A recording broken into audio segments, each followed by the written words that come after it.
Good morning. Today's date, 6/9 of 2013, 8:50 a.m. First Solar, FSLR in the solar area. We just covered SETY. These are the two in the solar area, the solar stocks. We cover these two because they're the bellwethers. So we can take a look here that we've had the reversal up here at $58. Look at the rising 10-week moving average. This is a bull chart with a reversal to pull back and set up here. We're going to set alarms on this one.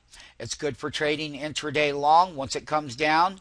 If it breaks these support levels, if it breaks below 50 now, here's like a weekly dip where you buy dips. So when it dipped down here, we made the all-time highs 2 weeks later. So this is a weekly reversal.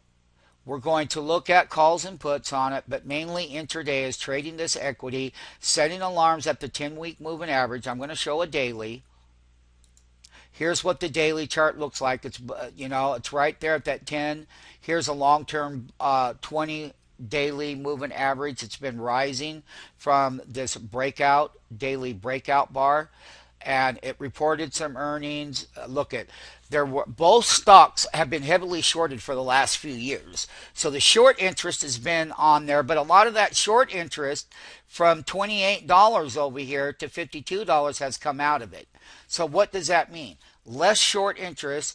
That means that support levels at $48 is going to be the major next support level if we come down. If we break it, 44 would come down where this base is. So we're going to be watching the upper end of resistance, the lower end of the support level. That's what the daily chart looks like. Now, when you look at a 60-minute chart, you can clearly see it made its lows at 50.50 and then traded right on up here Friday to 54, but then immediately dropped to the intraday low of 52 and popped back up.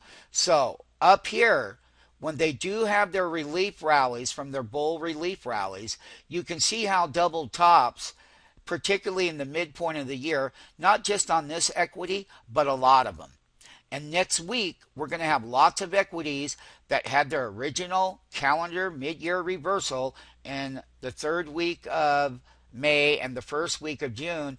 They all have relatively the same pattern, meaning that they're going to be range bound.